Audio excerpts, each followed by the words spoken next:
નમસ્કાર મિત્રો, તમારું સ્વાગત છે જય મોમાઈ ડિજિટલ ચેનલમાંથી। મિત્રો, તમે અગર આપણો પહેલા વિડીયો જોયા હશે તો તમને આ વિડીયો ખરેખર સમજ પડશે, પણ આગળના બે પણ લાઈનો તમને ના ખબર પડે અને બીજી પણ વિડીયો તમને ગમશે। મોડી રાત થઈ ગઈ હતી જે ગામમાં અંબા અને ભૂરીદાસ રક્તસિદ્ધનો વધ કર્યો હતો ત્યાં લોકો રાહતનો શ્વાસ લઈ રહ્યા હતા। ગામ ચોકમાં એક દીવો સળગી રહ્યો હતો અને ઘણા સમય પછી પહેલી વારે ગામ લોકોની આંખમાં ભય એના બદલે શાંતિ હતી। પણ અંબા શાંતિથી ન હતી, આકાશ તરફ જોઈ રહી હતી અને જેમ કોઈ પ્રશ્ન પૂછતી હોય એમ, માં આગળ શું કરવું છે? ભૂરીદાસ ધીમેથી કહ્યું, દીકરી અંબા, આ તો માત્ર એક લડાઈ થઈ અને આગળ ઘણા રસ્તા થશે, પણ હવે આપણે એકલા નથી। જુઓ, માતા મેલડી આપણે સાથે છે। અચાનક ઝાડીમાં ગીચમાંથી એક પડછાયો નીકળ્યો અને એક ઊંચી અને પહોળી આકૃતિ, હાથમાં લાકડી, તીક્ષ્ણ ચહેરો, અને ભૂરીદાસ તરત ઊભો થયો અને બોલ્યો, કોણ છો તમે? તે માણસ નજીક આવ્યો અને તેની આંખોમાં એક વિચિત્ર ગંભીરતા હતી। ડરશો નહીં, હું વાલજી છું, માતા મેલડી મને મોકલ્યો છે, પણ યાદ રાખો, ક્યારેક માતા દ્વારા મોકલવામાં આવેલા સાથીઓ પણ પરીક્ષણો લાવે છે।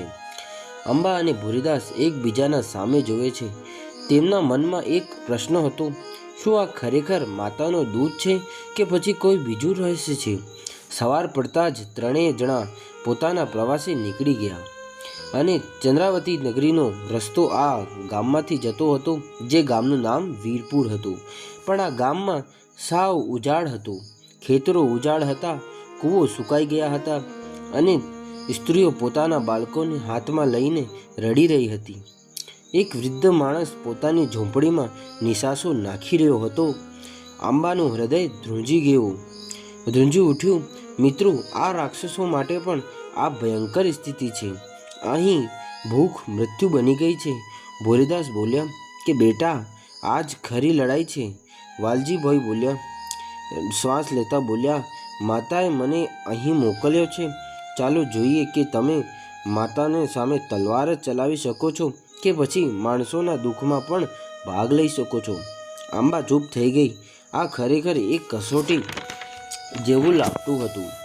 ગામની સૌથી વૃદ્ધ સ્ત્રી ધ્રુજતા હાથે તેમની પાસે આવી અને તેના ફાટા તૂટા કપડાં, તેનું શરીરમાં તે હાડપિંજર થઈ ગયું હતું અને બોલી, દીકરી, ભૂખ અમને લાશોમાં ફેરવી દીધા છે।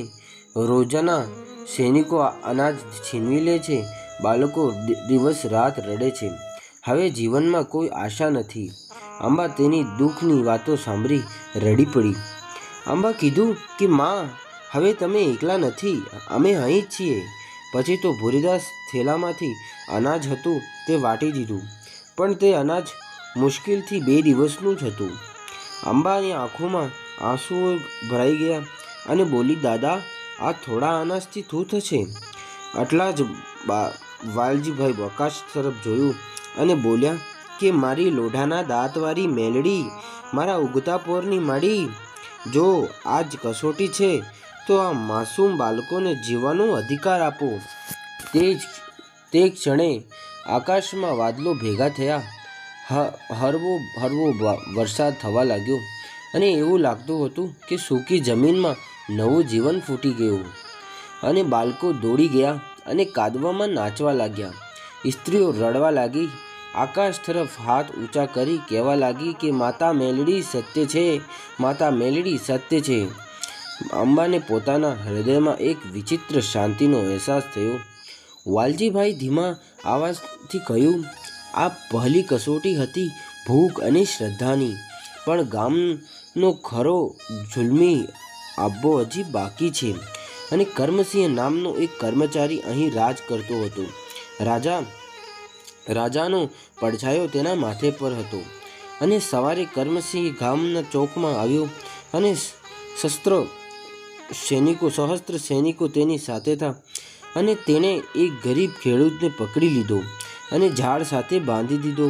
કર્મસિંહે બૂમ પાડી કે કર ક્યાં છે? જો તમે નહીં આપો તો તમને કોરડા મારવામાં આવશે।